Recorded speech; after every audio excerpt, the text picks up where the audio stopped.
Wife ने बोली कि आप सुसाइड करने से पहले आप मेरे को किल कीजिए, मृत्यु कीजिए।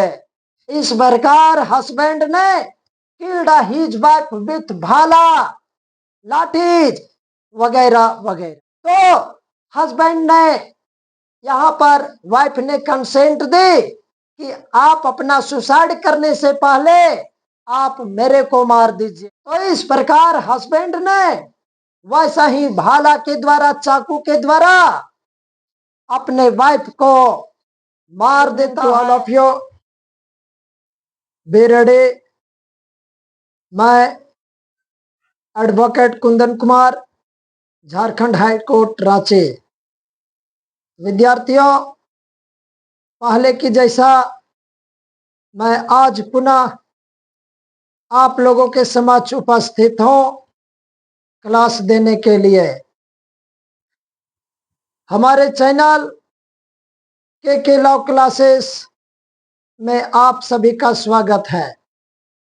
विद्यार्थियों, हमारे इस चैनल को लाइक, सब्सक्राइब और शेयर जरूर करें ताकि आप लोगों को नए नए क्लास नए प्रोविजन पर दे सको।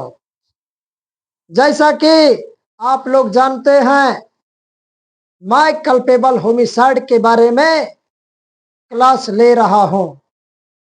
Culpable homicide is defined under section 100 of the BNS, भारतीय न्याय संहिता 2023।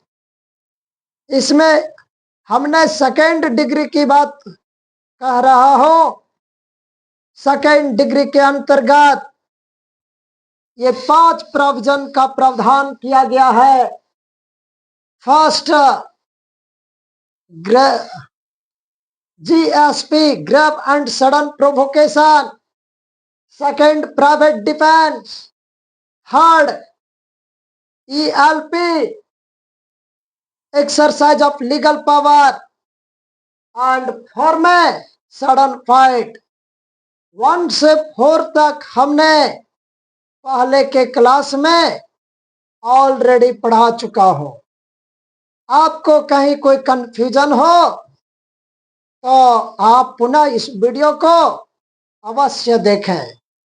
आज का क्लास में 5 नंबर में कंसेंट से संबंधित टॉपिक पर चर्चा करेंगे।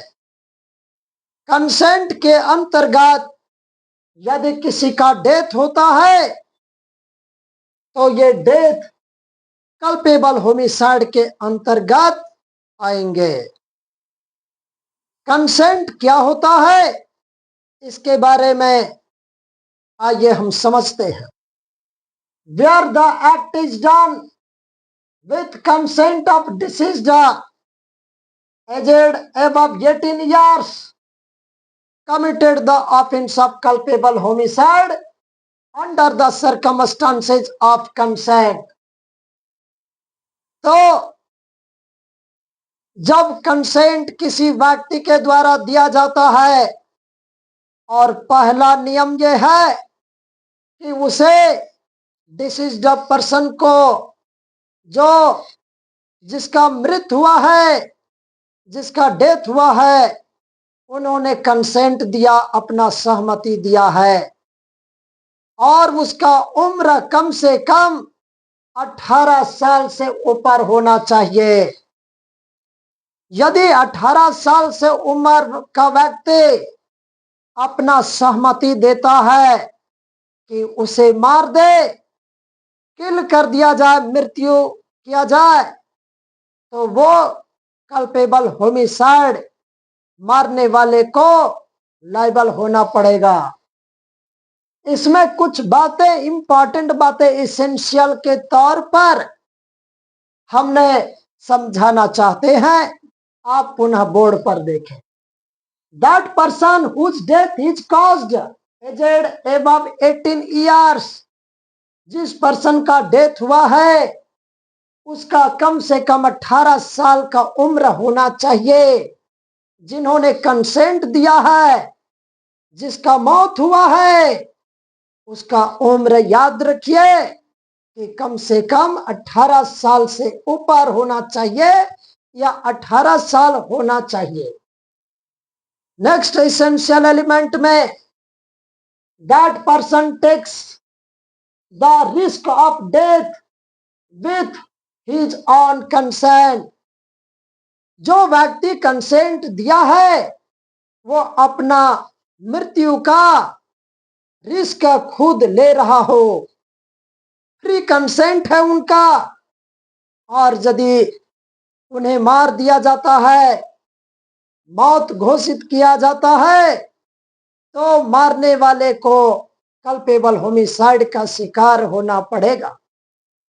नंबर 3 में the person consent should be free, unconditional, unequivocal.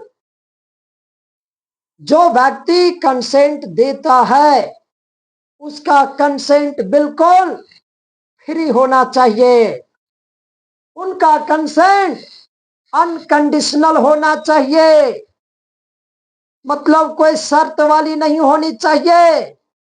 उनका कंसेंट बिल्कुल अनइक्विवोकल होना चाहिए, मतलब क्लियर होना चाहिए, स्पष्ट होना चाहिए। नंबर 4 में the consent should not be given by the deceased under misconception, conditional and equivocal. जो व्यक्ति मरना चाहता हो और यदि कंसेंट दे रहा हो तो उनका कंडीशन, उनका कंसेंट मिसकंसेप्शन नहीं होना चाहिए, उनका कंसेंट कंडीशनल नहीं होना चाहिए, उनका कंडीशन गोलमाल नहीं होना चाहिए। तो इस प्रकार से यदि अपना सहमति स्वतंत्र पूर्वक देता है और किसी दूसरे व्यक्ति के द्वारा जब मारा जाता है, मृत्यु कारित किए जाते हैं, तो उसे कल्पेबल होमिसाइड का शिकार होना पड़ेगा। विद्यार्थियों, आपको मन में एक संशय होता होगा, क्वेश्चन आता होगा कि साहब जब मारने को कहा तभी मैंने मारा है, तो इसमें कल्पेबल होमिसाइड का अपराधी क्यों बनाया गया? तो आप जान लीजिए, आपको किसी का लाइफ से खिलवाड़ नहीं करना है, आपको किसी का जान लेने का कोई अधिकार नहीं है। यहां तक के पशुओं को भी, जानवरों को भी जान लेने का आपको प्रावधान नहीं दिया गया है। ये अपराध है और आपको कल्पेबल होमिसाइड का भागीदार बनना पड़ेगा, आपको सजा भुगतना पड़ेगा। अब मैं एक एग्जाम्पल से समझना चाहेंगे, आपको एक एग्जाम्पल से समझाना भी चाहेंगे।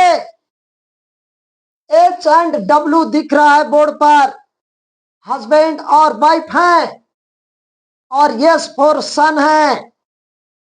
हस्बैंड, वाइफ और सन, 3 मेंबर का एक फैमिली है। इसमें सन का किसी कारण से नेचुरल डेथ हो जाता है, मृत्यु होता है, जिसमें वाइफ हमेशा वो साइड में रहती है, उदास रहती है और अपने हस्बैंड को बोलती है कि किल मी, आप मुझे मार दीजिए। एक दिन ऐसा सिचुएशन आता है कि husband so doing to the wife, जैसी वाइफ ने कहा करते थे वैसा ही हस्बैंड ने वाइफ को डेथ कर देता है, किल कर देता है। Then husband will be liable for culpable homicide under the circumstances of consent. अब दूसरा एग्जाम्पल में एक केस लॉज की बात करते हैं। Dashrath Paswan versus state of Bihar, all India report 1958 की घटना है, जिसमें पटना हाई कोर्ट ने इस पर डिसाइड किया। पेज नंबर आप देखना चाहे तो 190 पेज नंबर में आप देख सकते हैं। इसमें भी हस्बैंड और वाइफ की कहानी है। हस्बैंड एक्यूज्ड हैं और वाइफ डिसीज्ड हैं। हस्बैंड अर्थात accused, husband is a student of 10th class. Husband 10th class का विद्यार्थी है। Husband repeatedly failed in exam. Husband exam में पुनः बार बार फेल कर जाता है। तो इस प्रकार हस्बैंड डिसाइडेड कर लेता है सुसाइड करने के लिए and discussed his wife about suicide. अपने वाइफ से हस्बैंड बताता है कि मैं बार बार फेल कर जाता हूं मैट्रिक का एग्जाम में, अब मुझे इस जीवन से तबाह हो गया हूं, मुझे सुसाइड करने का डिसाइड कर लिया हो। इस प्रकार वाइफ ने रिक्वेस्टेड की फर्स्टली किल हर। वाइफ ने बोली कि आप सुसाइड करने से पहले आप मेरे को किल कीजिए, हमें मृत्यु कीजिए। इस प्रकार हस्बैंड ने किल्ड हिज वाइफ विथ भाला, लाठीज वगैरह वगैरह।